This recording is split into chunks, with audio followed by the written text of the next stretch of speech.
decline since the beginning of the year, dropping to 12.85% in the month of July, according to the National Bureau of Statistics.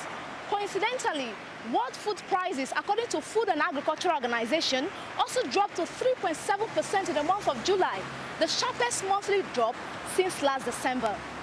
But are the prices of food in the market reflecting this decline, especially in this season of Salah celebration? Come with me, let's talk to some traders in the market. 1.5. How much did they sell before? Before 2,000. Before 2,000. So onions don't come down? Okay, so Salah no affect price of onion? Before last year, how much did they sell basket? Basket, 2,000 naira. Before, now 2,000 naira they sell. Now they say 1.5. So it don't come down? It don't come down. What if they can come down? Because this thing, now new one, not the old one. New one don't come down. Your basket of tomatoes, how much? 1.5. Before 1,000. Now 1.5. How much is your module of beans? 550. How much were you selling before now? 500. Salah has nothing to do with the price, even before the Salah. So it's just the situation of the country. Last year by this time it was, I think, 450, 470, 480. Now maize in the market now is, this red one is 14,500.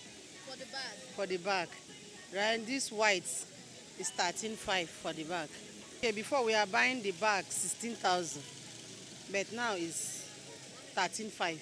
But last year they sell maize 250 for mudu. Okay, so for mudu now is 180? It's 180.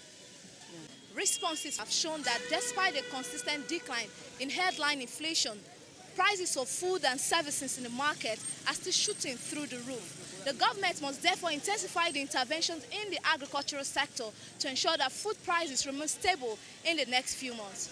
Christiana Amodu is standing by to tell us what is going on in the livestock market in this season. Over to you, Christy.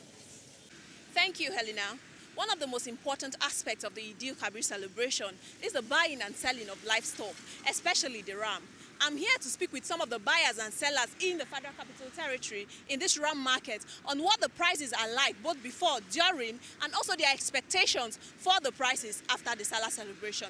Come with me. The medium size we have on 50, 45. Okay, before Salah, how much would have been the seller? Before Salah, we sell the one of 50, 45,000. For 45,000? Yeah, the one of 35, we sell it. The one of 40, we sell it 35. Okay, okay. Yeah. Now, people they complain, say the price go up. Now, waiting they cost them for una when no, they buy the problem that you see people are saying about price of rams, they do not understand. That's the problem. Okay. When you go to the market, you want to select the good rams that are well fed, well cured, it will be high. That's the truth. Okay. But when you see the one that has no meat, the money will come and see and it's very low.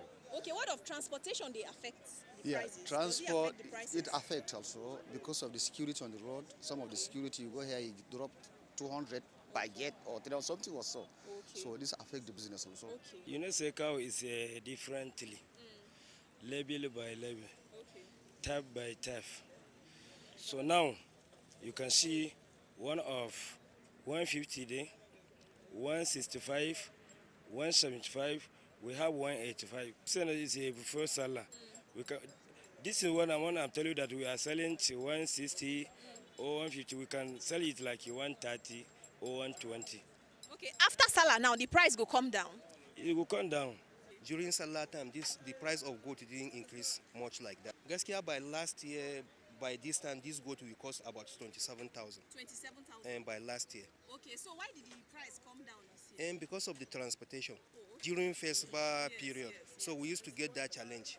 Because this thing we used to carry before 200,000, now they will tell you 400, 450. At times you pay 350, so you see increase of 200 or 150,000. From the responses of some of our respondents over here, it is quite obvious that the increase in prices of livestock is as a result of the high cost of transportation experienced by these traders. And they are urging on the government to intensify efforts in rail transportation to help convey the cargo from different parts of the country to Abuja. Henry Esomchi is standing by to take us through the views of some economic watchers on the current situation. Over to you, Henry. Thank you, Christy. Just as we approach 2019 general elections and with the persistent crisis between the herders and the farmers, which has put more pressure on the prices of food commodities across the nation, with the recent data from Nigerian Bureau of Statistics, which placed the inflation at 11.14% and food inflation at 12.85%. Let us listen and hear their say on what they feel should be the best policies to be implemented during this time. Join me. Definitely, if the government has this amount of money to spend just on an election, the general assumption will be that there's a lot of money, and then marketers and everybody will push his prices up. So it's a natural tendency. What is paramount for those of us who are civil servants is that the government should come up with a new minimum wage. And given the size of the agric sector, agric outputs on our inflation basket, you would note that definitely this positive trend in inflation records is only supported partly by nature and then partly by efforts of government to manage